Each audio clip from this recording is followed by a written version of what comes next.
everybody. Welcome to Arts at a Distance. My name is Miss Noel. I am the Arts Education Consultant with Merced County Office of Ed, and I am so pleased to be here with you today on this beautiful Theater Thursday. Good morning.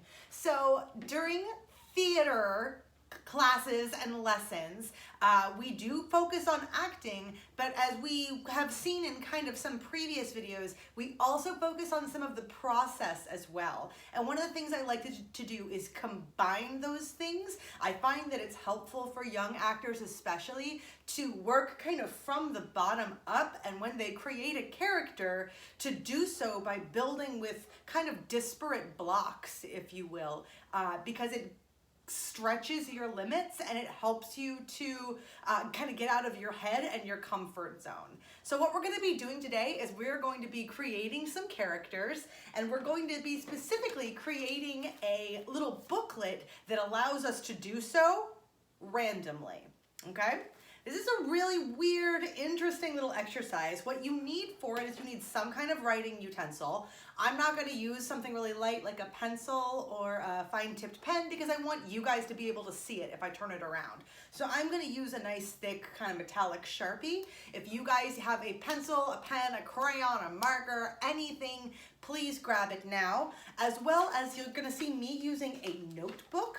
You do not have to use a notebook. You can use any loose paper that you have. I would recommend it be somewhere kind of copy paper or a little bit thicker. We don't want like cardstock. I guess we could use cardstock. You'd have to bind it differently, but we could use cardstock. We definitely don't want something like tissue paper that's going to tear or bend too easily, crinkle too easily. So if you do have a notebook, go ahead and grab it and get it. What we're going to be doing is we are going to be taking a couple of pages. I'm going to pick 5 or 6 here to be my example. And what we're going to do is we're going to take from the very top edge of the paper. I'm holding it by the pages that I want to use. And I'm going to rip it into 3 sections. 1 and 2. Now by ripping it twice, that means I've got section 1, section 2, and section 3. Very good. So what I'm going to be doing on these 3 sections is actually writing different things on each section. On this first section, I am going to write an adjective. Now, what is an adjective? I'm going to label it right now that this first section is for adjectives A, D, J. An adjective is where you describe a noun. So if a noun is, say, a dog, an adjective to describe that dog would be fluffy or good boy, good dog. If the noun is a desk, something that is not alive but is active in your life at the moment, your adjective to describe the desk might be strong, wooden, white. The color would be an adjective, something like that. Now you're going to see me ask for active adjectives, and that means that I don't want something like kind or the color of it necessarily. I want the active. This desk is strong is a more active, sturdy is more active, hardworking, diligent. The desk is diligent and does not give up on its dreams. I don't know. Whatever it is that we're coming up with, I want them to be interesting, active adjectives. The next thing is going to be person. We are going to label the top of this second section person or occupation. Now, I say person or occupation because I would totally accept the word doctor, or nurse, or firefighter, something like that. But I also want potentially something like a mother, which is not necessarily an occupation, but it is a role, right? I do want something like a patient in the hospital. Like you have someone who's ill, so potentially like a critical patient or someone riding in an ambulance.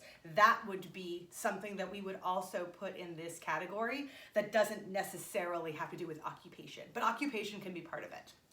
And the last one is going to be present verb. Present tense, P-R-E-S is what I put, present verb. A verb is an action word. So that means anything like let's say you see a deer and the deer is running. So running would be the active, the verb in that sentence, right? Run, jump, swim, climb, and even sometimes more kind of subtle ones that we as humans do.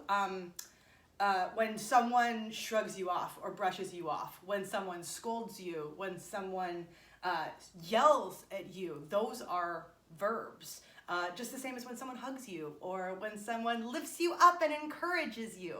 Those are verbs as well. So when I say present tense, what I mean is I want it to basically end with S and be present. So instead of that deer is running, I want to see the deer runs. Or mom gave me a hug. Mom hugs. Okay, so that is what I mean by present tense verb. Let's start with some general examples on the front here.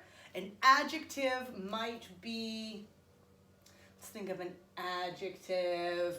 Let's go with strong, because I think strong is a good adjective. A person or an occupation, I'm going to write grandmother, just to remind myself of what it is that I'm trying to do. And then a present tense verb would be swims. Now, if I were to run into all three of these words together, I would have strong, grandmother, swims. Oh my goodness. So how would I be both a grandmother and strong? So if I'm a grandmother, automatically my first thought is that my dynamics of speed are different. Even if I'm strong, generally speaking, when we are older, we do slow down. So I would think that my walk or my swim would be a little slower, even if it is strong, meaning that it is continuous and I do not stop, right? I have the endurance, but I'm a little slower. So if I'm a grandma, let's see, what do I have here that I can use? I have three kind of costume pieces that I grabbed out of a pile of laundry. I have a big old scarf, a very large, like almost pashmina style scarf that is super duper light and fluffy. I have a pillowcase and I have a purple towel. Apparently I need to do better laundry. That's what this is telling me right now. Okay, I am going to take this pillowcase and I am going to, no, wait, I'm going to take this. And I'm going to pretend to put this on my head as a swim cap. And then I'm going to dive into the water and swim. Are you ready? But I'm going to do it very slowly because I'm a grandmother. I hope that I'm not offending any grandmothers by doing this. My mother, who is a grandmother, is probably going to laugh very hard when she sees this because there is absolutely nothing about her that is slow. I can't see you. Or that is in any way slowed down in any way, shape, or form. We're only doing this to make a big distinction between, say, grandmother and mother. It's all about distinctions than characters. My swim cap is on, and then I'm gonna wait for the whistle, and whoosh, dive in, and then I can make sure I am swimming strongly, slowly, but strongly. Shake it out and get that scarf off of your head. So, as you can see, I took these three things that I had created and I made a character out of them. Now, what I would suggest going forth from that is that what would this character sound like, move like? How would they walk? How fast would they go? We dealt with speed dynamics, right? And you can kind of build out from there. But the way to create this book is to not just, sorry, I'm looking for my marker. Not just write things in a row that we think are funny, but rather to actually start by making a list of our adjectives, and then a separate list of our people and occupations, and a third list of our present tense verbs, and then we can mix and match them up in ways we would never expect, okay? So let's start with adjectives. I'm going to, because the paper is the size that it is, I actually can write 2 adjectives per page, and then we can kind of mix and match from there. What's another adjective? We use strong. Let's use another active adjective. I'm going to say persistent. Persistent. I'm going to say loyal. I really like loyal as an adjective because it is hard to portray, but once you portray it, it's right there. On the next page, I'm going to do adventurous. I cannot fit that all on one line. That's okay. Adventurous. I'm going to say loving. I think when someone is nurturing, kind, loving is a good word for them. Let's find 2 more. I'm going to use, again, I don't want to use something like beautiful. I don't want to use something like old or young necessarily, because that's going to fall into the person occupation. But let's go with, let's do some kind of more negative ones. Let's say bratty. Has anyone ever called you bratty? People have called me bratty in the past. And what else? Dun, dun, dun, dun, another kind of negative one. Let's do stingy. Stingy would be the opposite of generous. If you give up half your lunch to someone who is hungry, you are generous. If you only give up a bite and then say, no, I need the rest, you're stingy. Now let's list some people or occupations. I had grandmother. I'm going to say policeman or woman, police person, police officer. I'm going to say server, as in a restaurant server. I'm going to skip to the next page. I am going to say, that's another person or an occupation. I like the idea of hospital patient. Hospital patient, someone who is recovering from something. I'm going to say farmer. That is something that has been on my mind lately.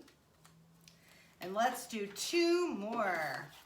Let's go with trash collector or garbage collector. Trash collector. They came and got our trash earlier this morning. I waved to them.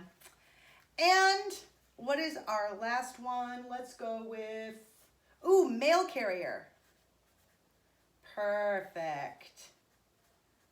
All right. So now, I'm gonna make sure these all come back to the front. Good.